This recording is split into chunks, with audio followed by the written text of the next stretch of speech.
All right, week 7. Let's get started because I don't have time for this bullshit. Early afternoon games. Eagles going on the road to take on the Minnesota Vikings. Uh, Eagles have had had two unacceptable bullshit losses. This is against the Broncos and the Giants. And the Vikings are once again starting Carson Wentz.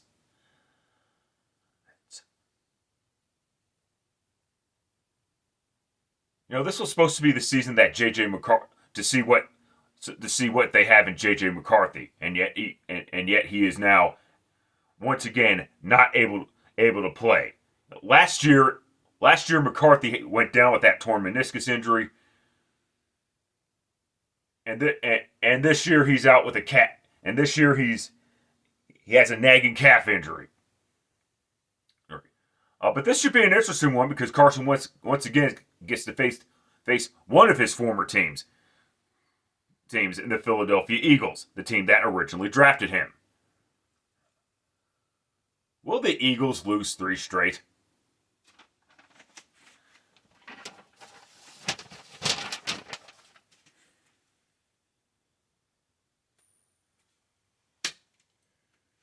Atlanta Tales. This Vikings team is dangerous, though, is the problem. So I gotta take.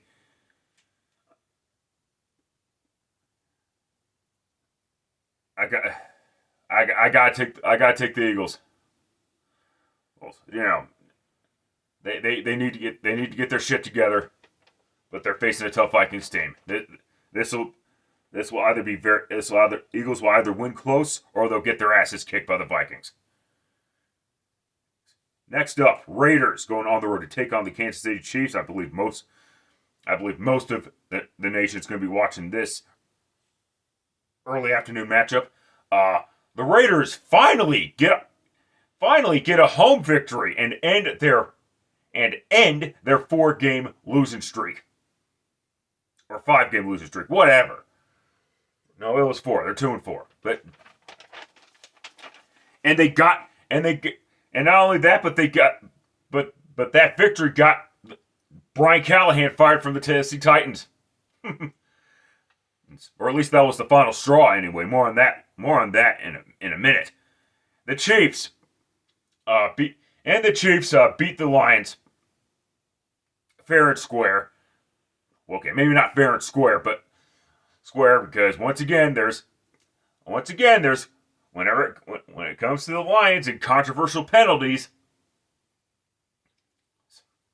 they go hand in hand. But regardless, that is not the reason why the Lions lost. The bottom line is this: the Chiefs made the big plays that they needed to make, and the Lions did not.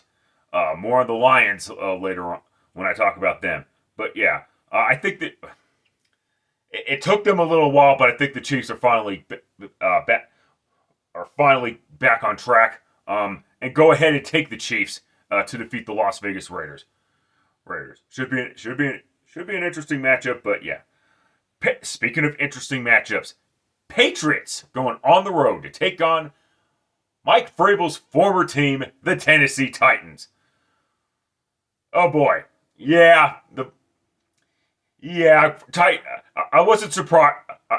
I wasn't surprised that Brian Callahan was going to be fired at some point. I just didn't think it was going to be that quickly. And this to me screams 2015 vibes. When the Titans 10 years ago fired Ken Whisenhunt with early in the season. After they drafted Marcus Mariota. And now, fast forward 10 years later, Brian Callahan gets fired after they drafted Cam Ward. The Tennessee Titans have been a team of impatience and ineptitude. And the Patriots, Drake May is actually looking pretty good in season 2. He already looked okay. I mean, of course with the interceptions and shit, but he was a rookie quarterback. Give me a fucking break. But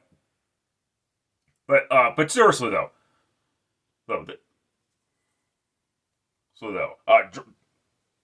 I mean, granted, it's against the Saints, and the Saints are a really bad football team, and the Titans are a really bad football team. Mike McCoy is their interim coach for the remainder of the season. I believe Mike Vrabel is going to get some payback on the Tennessee Titans. He won't publicly say it, of course, but read between the fucking lines. Take the Patriots to defeat the Titans. Next up, Panthers going on the road to take on the New York Jets. Oh, the Jets. You did. Oh, the Jets. You're still the Jets. Last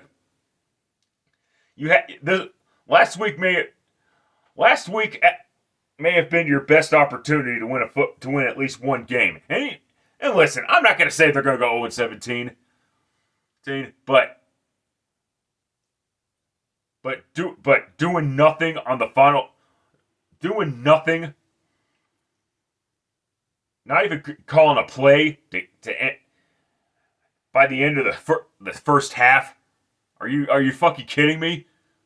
And not just that, I mean, it was close for, granted, I'm pissed as a Broncos fan because I thought the Broncos should have been able to beat the Jets 34-10 or whatever the fuck. But in a way, I'm kind of glad it was a close contest because it just meant that the Broncos defense could not let their foot off the gas pedal, which means that Justin Fields couldn't get the garbage time stats. I mean, 45 yards gross passing minus the 55 yards in total sacks, negative 10 yards passing. And yes, it's easy to blame the offensive line because when the offensive line makes mental mistakes that are solvable, of course you're gonna be out of position. However, when they don't make mental mistakes, Justin Fields holds onto the ball too long. I mean, and it's easy to say, well, just call quick pass plays and all that crap. Justin Fields is inaccurate, and he's still slow at reading defenses. So that shit is out. And the only reason why the Steelers were able to use him correctly was because the Steelers never planned on Justin Fields being the primary starter for the 2024 season. That job was Russell Wilson's to lose. I know I subjectively criticized the Steelers for that, but that's all that was. That was subjective criticism. Objectively, once Russell Wilson came back and was ready to play again, starting Russell Wilson over Justin Fields was the correct move. Now, then you got the Panthers. What a fucking game that was! Holy shit! What? I was able to watch this game. That was fucking awesome. I know I lost the pick ultimately. My bad there. And guess what? The Jets are not winning this game. And the crowd for the Jets' last home game was pathetic. I mean, granted, it was semi-dominated by Cowboys fans, but even the Jets fans that were in attendance didn't really make any noise. Dak Prescott didn't even have to use the silent count in shotgun in the Meadowlands. Okay, that's how bad it was. All right, enough talk. Take the Panthers to defeat the fucking Jets. Next up, Battle of the Butt Shits. Dolphins going on the road to take on the Cleveland Browns. The Dolphins defense sucks really fucking bad. Bad. And the Browns are, well, the Browns. They're, in general, they're just rancid dookie cheeks. Cheeks. This, you might call this the hot seat bowl, because quite frankly, both these coaches should be losing their jobs, quite frankly. Like, if the Dolphins can't beat the Browns, I don't care if it's at Cleveland, you might want to just the Dolphins might want to just cut bait, because it's a wrap. You know, and the Dolphins will not be able to make the playoffs. Since both these teams suck dicks for breakfast, I got to flip for this one.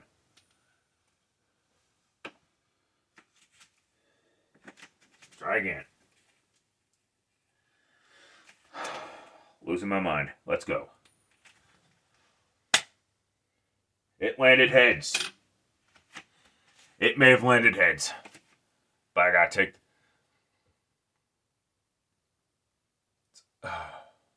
But I gotta take the Miami Dolphins. Should be an interesting quarterback matchup with two lefty quarterbacks at the helm today. So next up, Saints going on the road. Saints going on the road to take on the Chicago Bears. The Bears capitalize on three crucial turnovers, because that's what the Bears do. That's what the Bears have done, and the Bears offensive line has been much better than last year. Here, both in pass protection and running the football. DeAndre Swift played well against the Commanders this past Monday, and then you got the Saints. Yeah, not really much left to say about the Saints. Bears, end of story. And no, not because they won their last three games. I may have underestimated the Bears a little bit, and that's my fault. Late afternoon schedule. Colts going on the road to take on the Los Angeles Chargers. At least the Chargers finally got off the schneid. Finally. And the Colts barely beat the Arizona Cardinals with one of their former quarterbacks playing for the Cardinals. That would be Jacoby Brissett, because Kyler Murray was out due to a mysterious injury.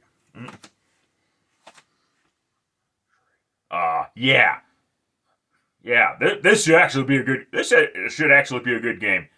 However, this is the Colts' second trip at SoFi Stadium, and I do not think they're gonna be successful in this one either. Take the Chargers to defeat the Colts.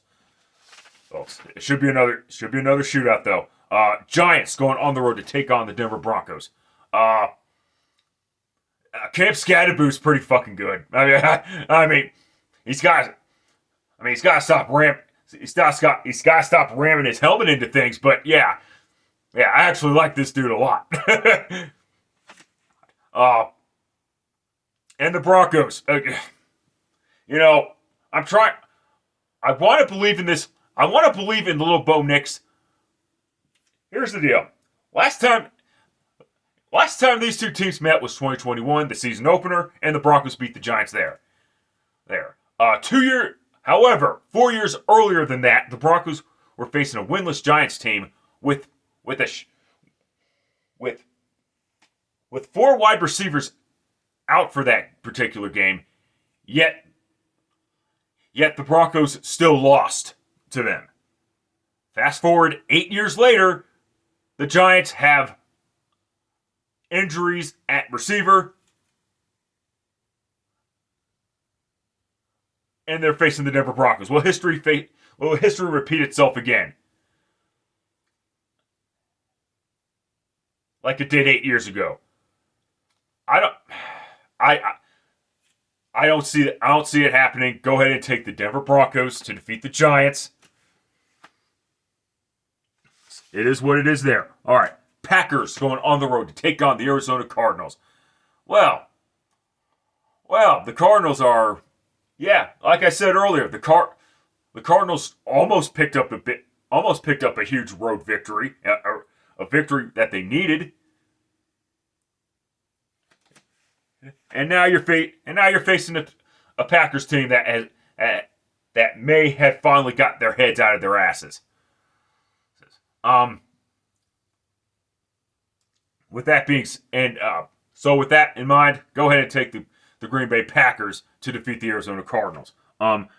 Commanders going on the road to take on the Dallas Cowboys. 3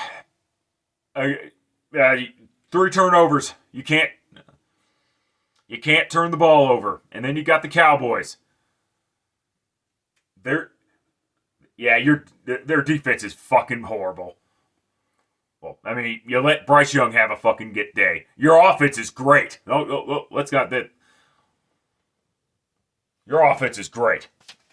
All right, since this is NFC East shit matchup, and people need to stop glazing Jaden Daniels, because that's getting a little bit pathetic. He has not been playing well this season. So much for the reigning Rookie of the Year.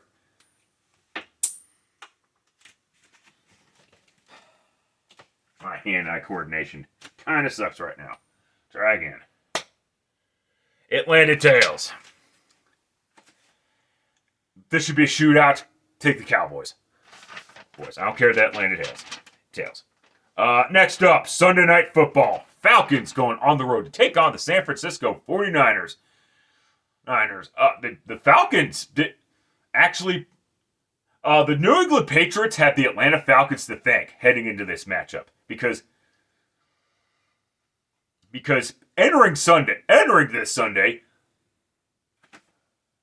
the New England Patriots are now tied for first place in the AFC East, and the Patriots hold the tiebreaker thanks to their victory in Buffalo.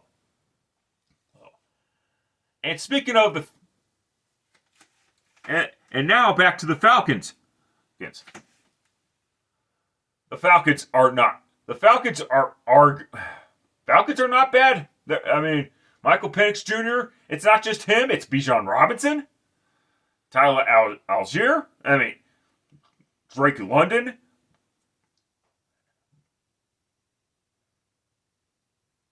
That tight end that I can't remember right now. Britt, his last name at least, yeah. Britt's actually is showing up this year. And the 49ers. Fred Warner. That was a nasty fucking injury. That CBS was nice enough to show us the injury one time, and one time was all that was needed. I'm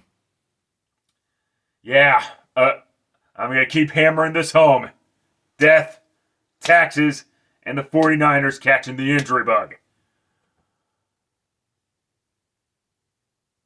With that being said, take the 49ers to defeat the Falcons. I am not convinced of this Falcons team yet. Moving on quickly. Buccaneers going on the road to take on the Detroit Lions. Well, the Buccaneers finally had a decisive victory for once. Prior to that, every one of their victories went down to the final minute. And the Lions. Brian Branch is a fucking clown. He punt clown. For those who didn't see it, and I'm not sure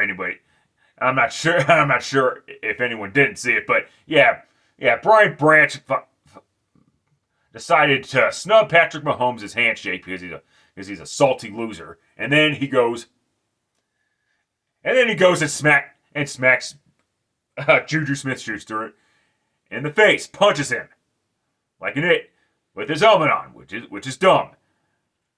And of course, Brian Branch is suspended. Suspended. As he should be.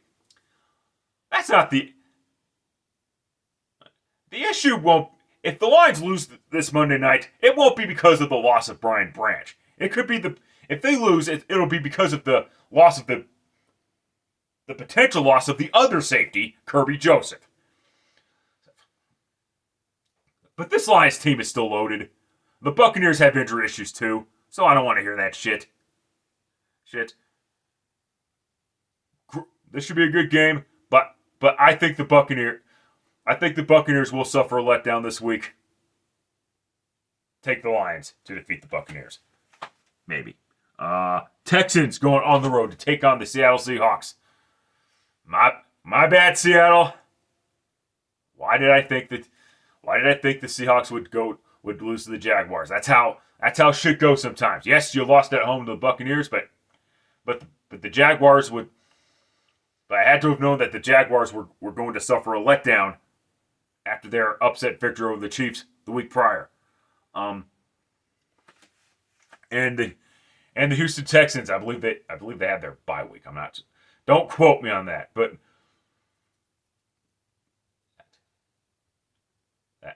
will they win 3 straight? It's possible because Seattle has not been a great place for the Seahawks these days. But I gotta take the Seattle Seahawks to defeat the Houston Texans. That's how I see it. Sorry this video is late. I just got up. Let's see what happens when the chaos continues. That's it. That's all. Till next time, later, fuckers.